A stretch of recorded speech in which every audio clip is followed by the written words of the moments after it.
Live with studios in Midland and Odessa, you're watching CBS7 First Alert News at 9 on the CW West The foot in the door is always the starting point. You just have to take that extra step to come to our doors, and I can promise you, you will not be disappointed. Midland College is upgrading their GED program, and they're making it more accessible. In just a few minutes, we've got the details on what the big change is. Thanks for joining us for CBS7 News on the CW, and thanks to those of you joining us live on the CBS7 YouTube. I'm Lauren Munt, and we start tonight tracking crime. In April of 2021, a fire was set to an apartment in Big Spring, and on Thursday, the Howard County grand jury indicted 24 individuals for various crimes. One of them was Stephen Gonzalez Catala, who's accused of setting that fire. Catala is accused of intentionally setting that fire at the Ponderosa apartment complex in Big Spring back in April of 2021. He's been charged with 16 counts of arson of a habitation, which is a first-degree felony. And the fire destroyed the apartment complex, sending 3 people to the hospital. One of them had to be treated for second and third-degree burns. Lucy Gomez was a resident of the Ponderosa apartments at the time and remembers being rushed out of her apartment early that morning. So he said, "Ma'am, get out, get out." And I didn't know what else because he left. He said, "Get out." So I went over here and stood, and then somebody came and was with me. An investigation of the fire by city's fire marshal revealed that it was intentionally set. Catala was then arrested and booked into the Howard County Jail. If convicted, Catala could serve anywhere from 5 to 99 years in prison and receive a fine of up to $10,000. And we've got continuing coverage for you now on an Odessa containers fire that we told you earlier last week. Representative Brooks Landgraf and Ector County Commissioner Mike Gardner have visited the site throughout the weekend, and they took another trip today. The pair told CBS7 that they've been working closely with the Texas Commission on Environmental Quality as they work to investigate the fire. You can smell it here right now. It's not a place I would want to be around, and it's nauseating. And while it's a nuisance, it's not a long-term threat to public health. That we obviously need to get a few more answers for sure before we can say anything conclusively. Commissioner Gardner added that he's working to contact Congressman August Pfluger and update him on the aftermath of the fire. CBS7's Isabella Garrigo will share more about their visit tomorrow night on CBS7 News at 6. And recent widespread rain across the state has left standing water, which is leading to an increase in mosquitoes, some of which are carrying the West Nile virus. And according to the Texas Department of Health and Human Services, so far in 2024, there have been 12 confirmed cases, or human cases, I should say, of the virus.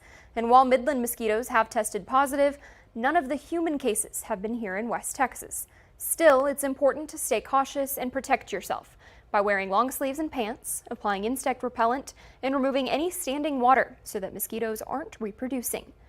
Some public safety news for you now. DPS Radiation and Nuclear Detection Unit was called about a tractor trailer that was carrying radioactive material and crashed. The crash happened on July 19th along State Highway 329. That was just northwest of Rankin. And according to DPS, the radioactivity that was being transported was a health threat.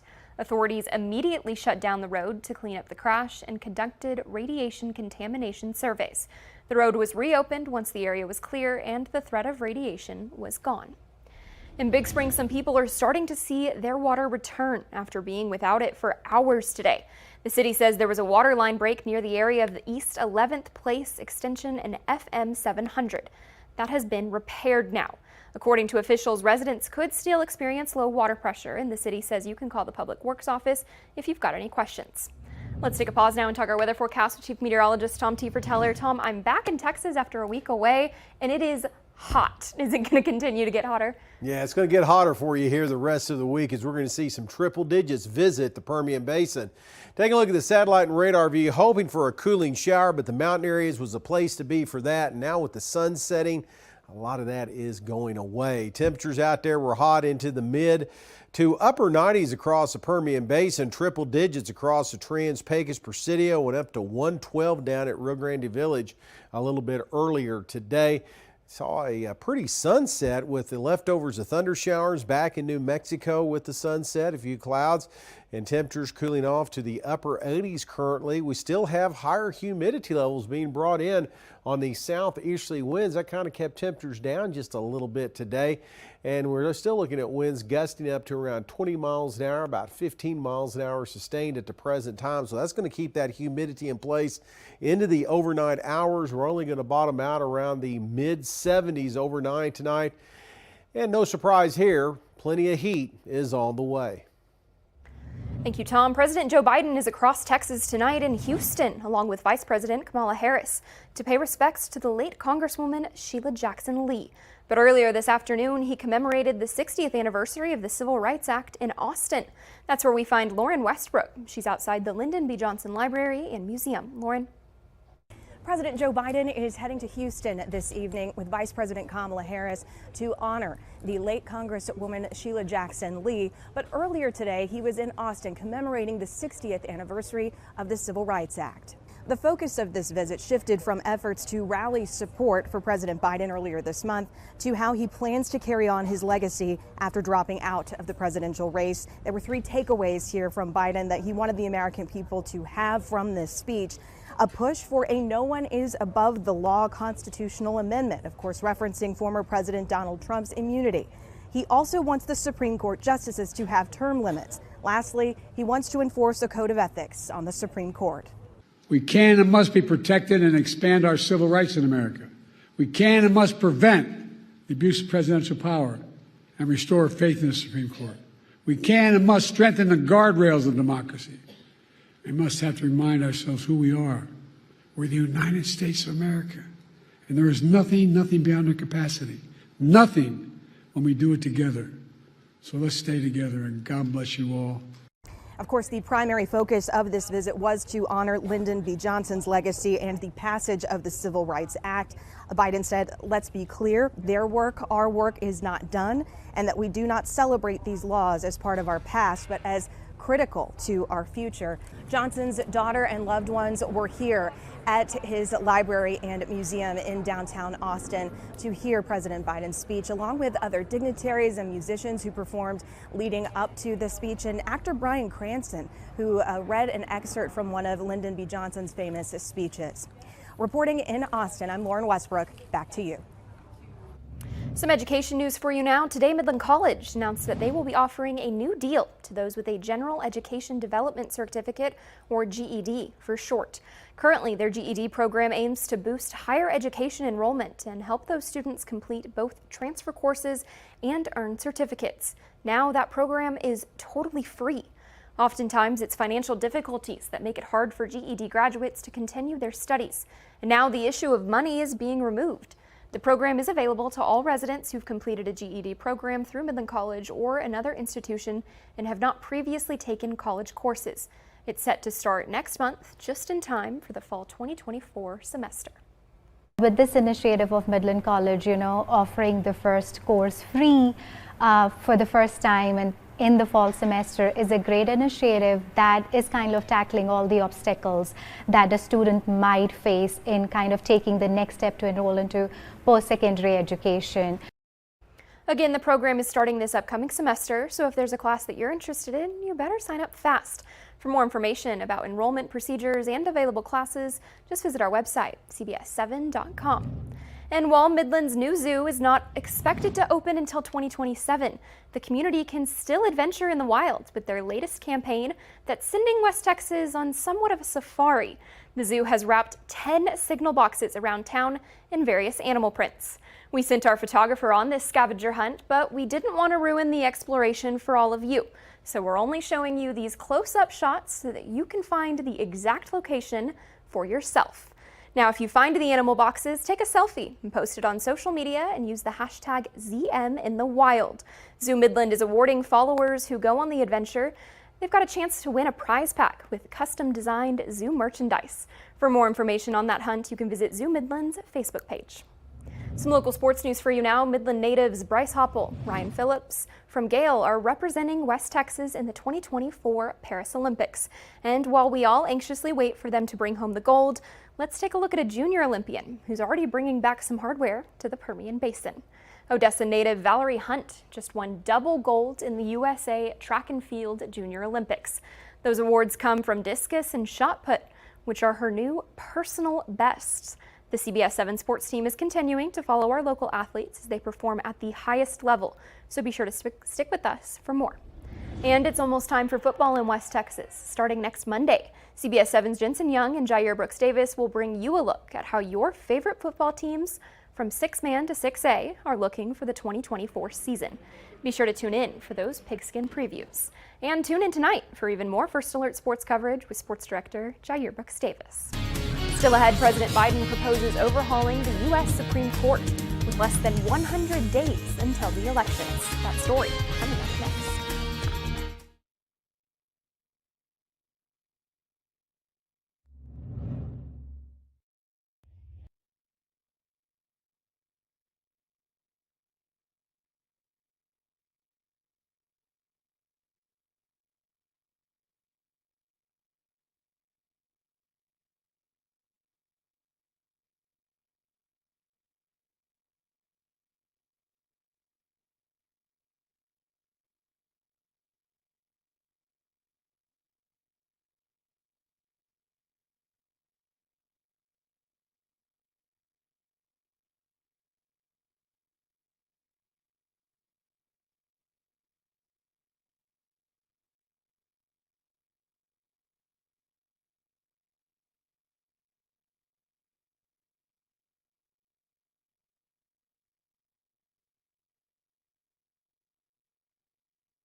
President Biden has proposed major changes for overhauling the U.S. Supreme Court at the LBJ Presidential Library. That was today. Gray Television's White House correspondent John Decker has the story. In an effort aimed at reining in a deeply conservative U.S. Supreme Court, President Biden is proposing a major overhaul to the nation's highest court, advocating for 2 new amendments to the U.S. Constitution.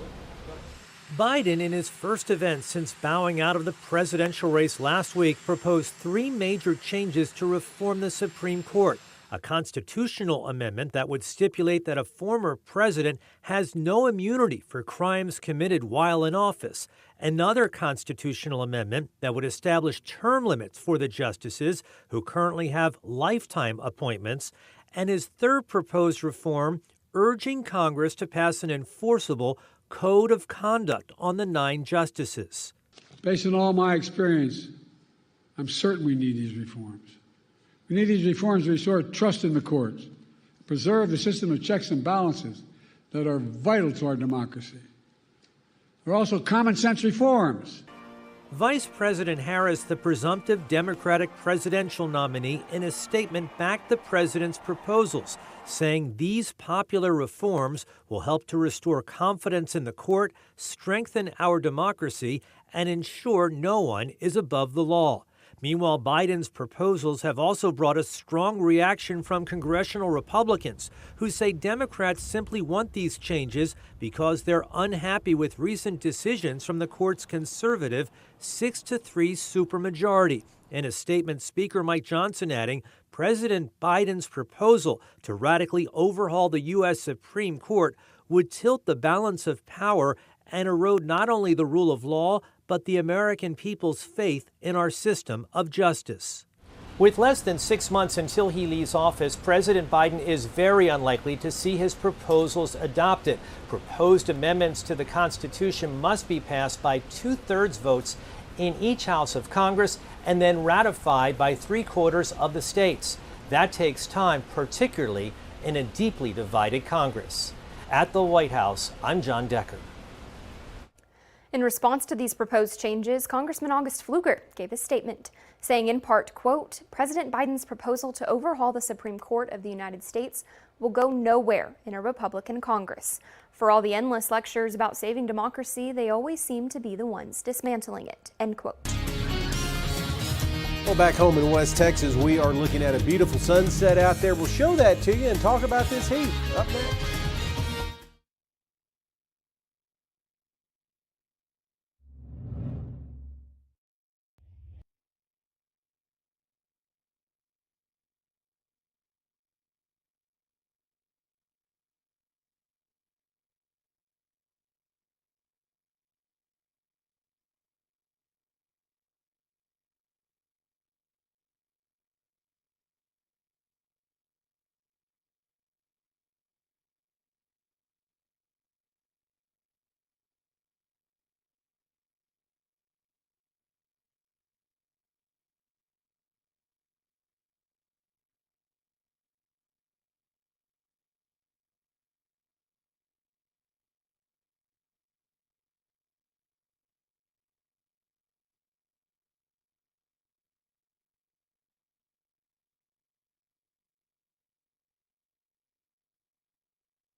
Now, from the CBS7 First Alert Weather Center, here's Chief Meteorologist Tom Tiefertiller.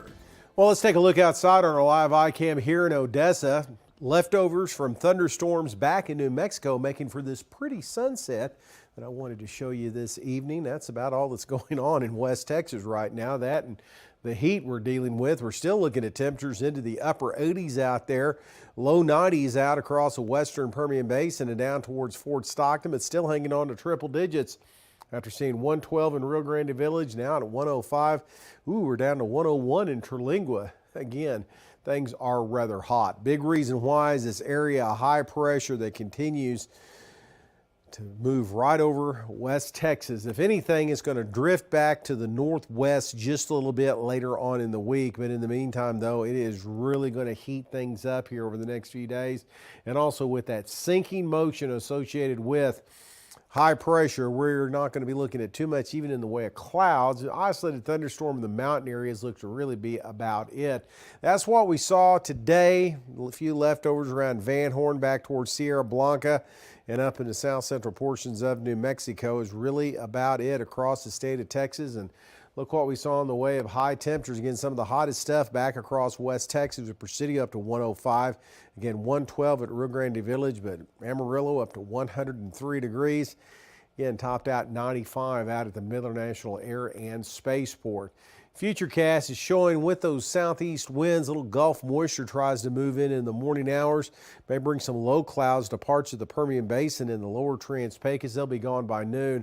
And then tomorrow afternoon, an isolated shower thunderstorm in the mountain areas will really be about it.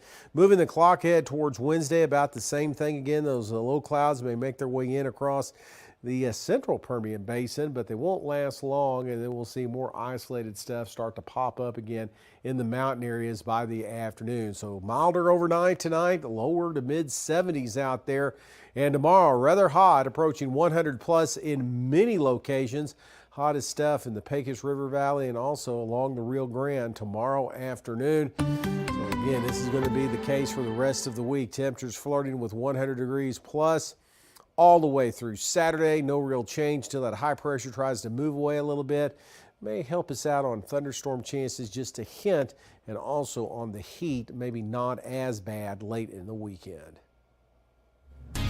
Only 41% of Americans are comfortable with the amount of emergency savings that they currently have. But what about those that are over-saving? We talk about the stresses it can cause while keeping an eye on your money. Next, here on CBS 7 News at 9.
According to a recent Bankrate survey, just 41% of Americans are comfortable with the amount of emergency savings that they currently have. And while most people struggle to save, others have an issue with finally using the money that they've socked away. Carter Evans spoke to one expert who says oversaving can lead to other stresses. We have fun. Yes. Donna Cerna loves to spend time with her family, but what the 86-year-old retiree has a problem spending is the money she's diligently saved. Nina's her daughter-in-law. She'll see a gorgeous blouse, and we'll look at it, and it'll be $200. Oh, no way, no way. Depriving herself of things she can afford because of the price. So it's not going to break the bank? Absolutely not. But I can't bring myself to buy it. Isn't that a good thing, though, to be thrifty? Yeah, thrifty's good. Well, but if we define ourselves by what we are not going to do, then your skills to be able to spend money have totally deteriorated. Ramit Sethi wrote the book, I Will Teach You to Be Rich. On his podcast, he often talks with people who are oversaving out of fear. We have this myth that if I just had $10,000 more or $50,000 more, then finally I would feel good about money. And I'm here to tell you that's not true. Cerna says her grandmother taught her to pinch pennies. Do you think you have enough saved now to take care of yourselves for the rest of your life? Oh, yes. Oh, yes. Are you still saving? Yes. I told my parents, we don't want a cent from you. You brought us into this world. You taught us everything. Now it's your turn. CT says anyone can learn to make saving and spending less stressful by sticking to a budget with a worry-free number. It could be $5, could be $50. So if I see something I like for $50, I'm going to get it and I'm going to feel great. Donna Cerna is hoping to plan a vacation for her entire family. Get the most comfortable and the nicest thing. Let's do what we want to do. Yeah. Really? Oh, God, it's my daughter again. Carter Evans, CBS News, Culver City, California. Still ahead, inflation is hurting fast food chains as Americans are choosing to eat at home over eating out. We'll talk more about it up next.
Americans are continuing to turn their backs on an iconic American fast food brand.